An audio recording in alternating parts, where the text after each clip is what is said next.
This Torah class is brought to you by TorahAnytime.com.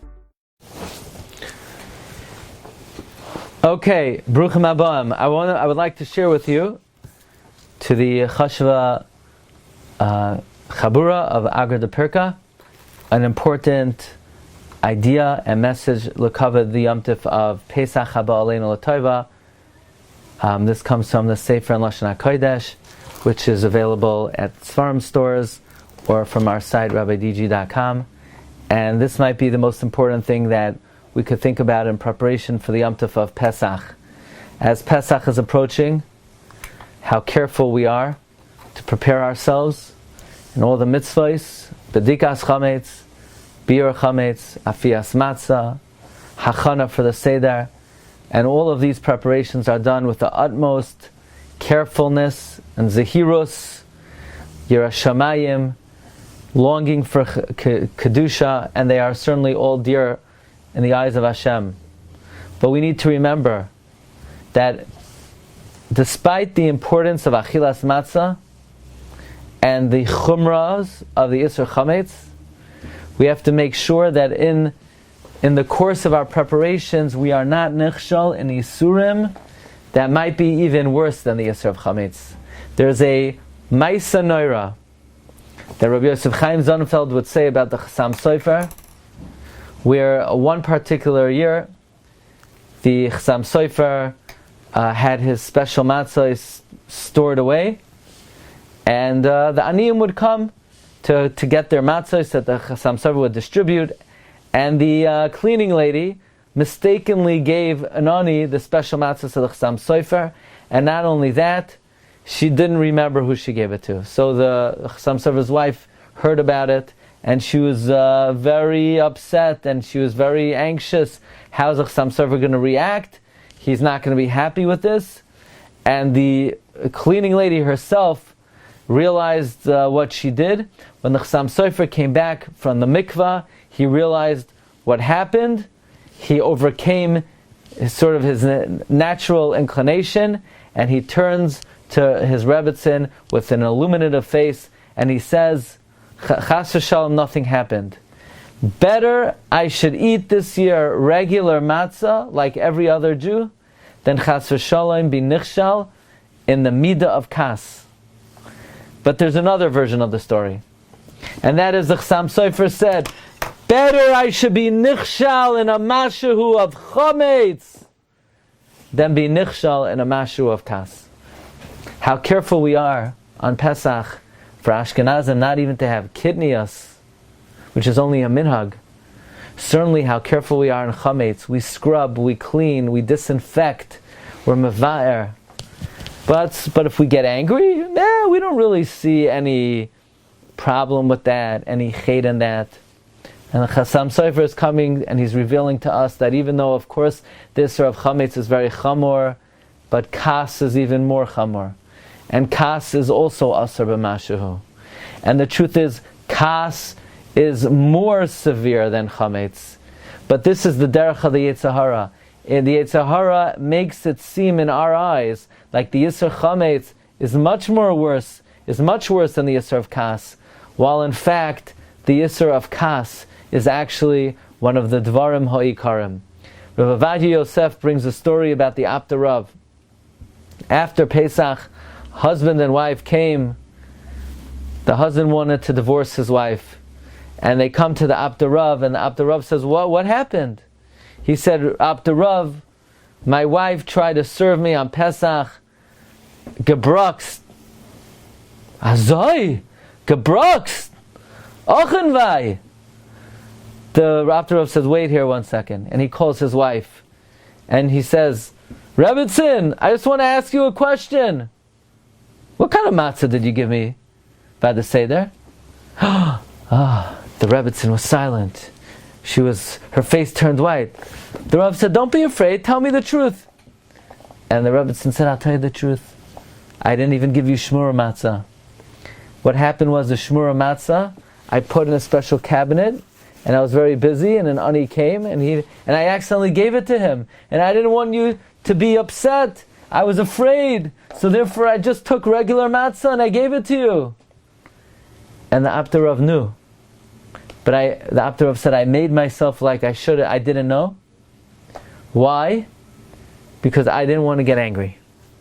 So the Apter said to this husband, look, my dear son, I didn't even eat shmura matzah this Pesach. I made myself like I didn't know. So I shouldn't come to a chet which is worse than Chometz, and that is kas, laman hashalom. And you're divorcing your wife because of a minhag. He said, this is not the right thing to do. V'yesh omrim, he said, you're out of your mind. How could you destroy your house because of a small custom? Now this is certainly something that we need to think about the whole year. How often we get carried away with small minhagim or dikdukim or chumras, and they're all important, not to minimize the dikdukim, not to minimize the chumras. They're all emes v'yatziv v'kayam, and they're all chaviv v'nechmad. However, look how the Yetzer Hara blinds our eyes, because he makes these things the ikarim, and what's much more important and basic, like being careful from the midah of kas, he completely whitewashes. But the truth is, this is as important as a lesson this is extremely important, and the most important when it comes to the Yom Tov of Pesach, as we're about to see. But let's talk a little bit about kas, and then we'll see very briefly and very soon why this is especially relevant to the Yom Tov of Pesach. The Gemara in Kedushin says, Darash bar kapara, Ragzan loy also biyadei ela ragzanusa. Sometimes a person thinks the only way he could achieve what he wants is if he says it or does it with kas. The Gemara says the only thing that you get out of kas is the kas, but nothing is ever accomplished from it. Beis Yosef in Reish Tzadik Tes brings the story that women draw water Matzah Shabbos right after Baruch Hu, because there's a Agadic tradition that the Beira Shal Miriam flows into all the water sources on Matzah Shabbos, and anyone who drinks it will have a refuah shalema. The story goes that somebody was a mukashrin, he was full of boils and he had skin infections, and his wife went to draw water from the well, and she was taking her good old time, and he got angry at her and she screamed at her, and in his abundant anger the water fell down. A few drops fell on him. Wherever it fell on him, his shchin was healed, but he lost the opportunity to heal himself. And from here we see the kas, and all he gets out of his kas is the kas itself. Now the Rambam writes Dvarim Noiraim about the midah of kas. The Rambam writes that even though some midais you have to go in the middle road, the derech ha'emtzai, but other midais you have to go to the extreme, the ktsei ha'acher. When it comes to anger, you have to go to the other extreme. If you want to impose fear on your children, it should only be kas panim. And now the Rambam comes and he says, Amru chachamim harishayim kal hakoyes ki ilu oived avodah zara. Anyone who gets angry, it's as if he worshipped idols. So even though when it comes to other midas, the Rambam says you should take the middle path, when it comes to anger, the Rambam says you have to take the extreme. But the question is, Hafla v'fela, where did the Rambam get this from? That kol hakoyes ki'ilu oived avodah zara. It doesn't say anywhere in Kol HaTorah Kula that anyone who gets angry, it's as if they worshipped idols. It doesn't say such a thing anywhere. Where does this come from? Kol hakoyes ki'ilu oived avodah zara. Because you look in the Gemara on Shabbos, on Daf Kuf Hey Amud Beis, the Gemara says someone who rips his clothing in his anger, or breaks his vessels in his anger, or scatters his money in his anger, it should be in your eyes as if you worshipped idols. Why? Because today the Yetzer Hara says do A, tomorrow he'll say do B, and the next day he'll say do C. So the Achronim ask, so where'd the Rambam get that anyone who gets angry, it's as if he worshipped idols? All the Gemara says is that if you destroy something in your anger, it's like you worshipped idols. But the Gemara doesn't say that just getting angry alone, it's like worship idols. And the Gemara says a svara, because eventually it will bring you to worship idols. But not that the anger itself is like idolatry. And this is the kasha, the Maritz Chiyus on the Gemara. Come Shaus and Shuvas Yad Eliezer, Rabbi Eliezer Halevi Horowitz from the Talmid Chasam Sofer, and he says the source of the Rambam is in the Zohar HaKadosh. The Zohar says in Parshas Tetzaveh on the pasuk Chidlu Lachem Min Ha'adam, that when a person gets angry, Toireif Navshay Ba'apoi, and he brings in its place El Zar, Avodah Zara. Now, by the way, the Zohar doesn't say explicitly that getting angry is like worshipping idols. However, the Zohar does say in Parshas Bereshis explicitly Kol HaKoyes Ki'ilu Oived Avodah Zara. So perhaps the Shaus Shuvas Yad Eliezer says the source of the Rambam is the words of the Zohar. Now that's really very difficult to say, because the Zohar was not revealed yet in the times of the Rambam. The Zohar was not revealed until after the Rambam's Patira, like the Chida writes in Shalas Tshuvas Yosef Oimetz, Siman Nun Aleph, that the Yosef Oimetz says that, the Rambam tells us in Hilchos Yom HaKippurim, the Kohen Gadol would tell the people, Titaru. And where did the Rambam get it from, that the Kohen Gadol would say Titaru? The Chida says some people want to say the Rambam got it from the Zohar. But says the Chida, that can't be, because the Zohar was not revealed even in the times of the Achronim, like the Rashba and the Rosh. Certainly the Rambam. However, it's interesting, the Chida himself in Shalas Tshuvas Chaim Sha'al writes that, the Rambam holds as a machlokes, up to what point do you have to give somebody rebuke? Rav's shita is until they're going to smack you. And that's how the Rambam paskins, even though Rabbi Yochanan argues. And normally we paskin like Rabbi Yochanan. So why does the Rambam paskin like Rav? So the Chida says, well, the Zohar writes and paskins like Rav, that toichacha is ad haka until someone hits you. So even though the Zohar was not revealed to the Rambam, but the Zohar was mechavein to the words of the Rambam.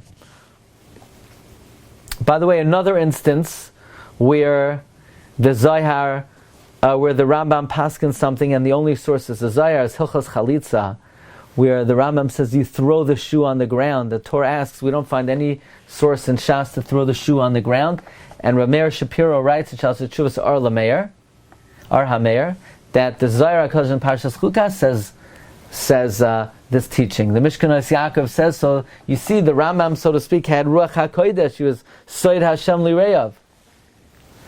So even though the Gemara doesn't say Kol HaKoyes Ki'ilu Oved Avodah Zara, but the Rambam says it, and the Zohar says it. So now that we're learning that anyone who gets angry, it's like he worshipped idols, let's come back and connect the Yom Tif of Pesach to the importance of being careful from a mashahu of kas. The Torah says, Vayomer Hashem al Moshe v'Aaron, Zois chukas ha-Pesach kol ben nechar lo yochabai. No foreigner, no mumar is allowed to eat from the Karban Pesach. Anyone who his actions were distant from their Father in heaven cannot partake of the Karban Pesach.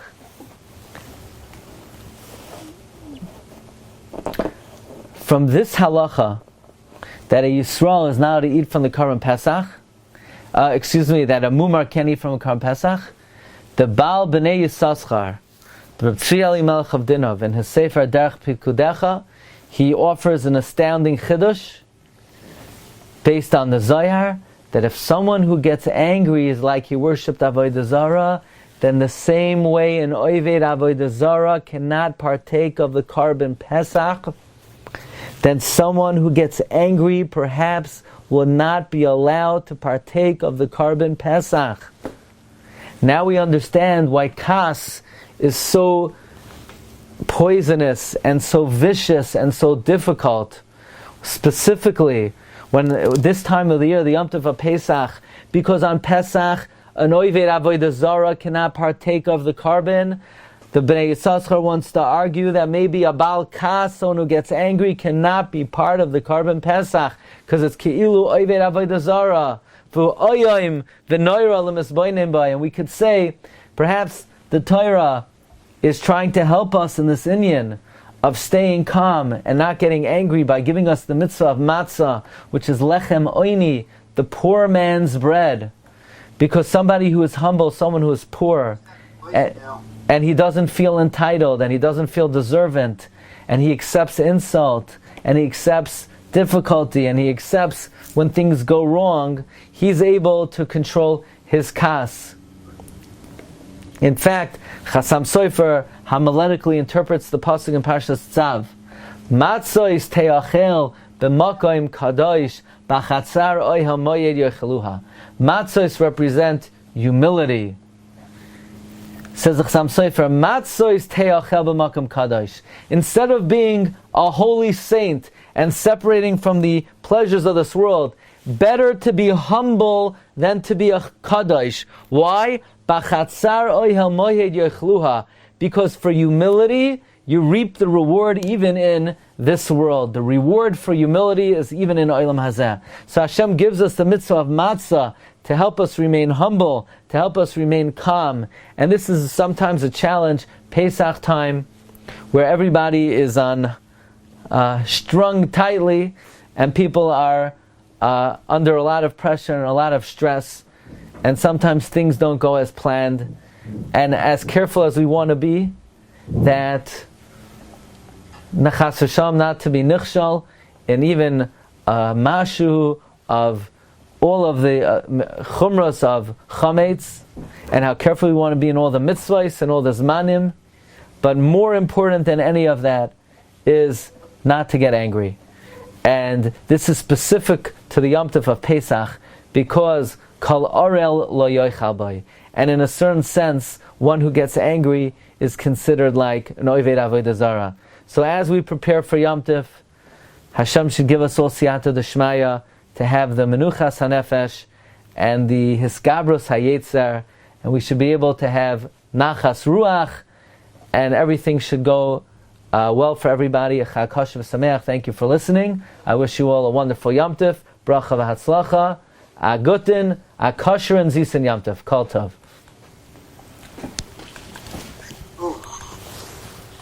You've just experienced another Torah class brought to you by TorahAnytime.com.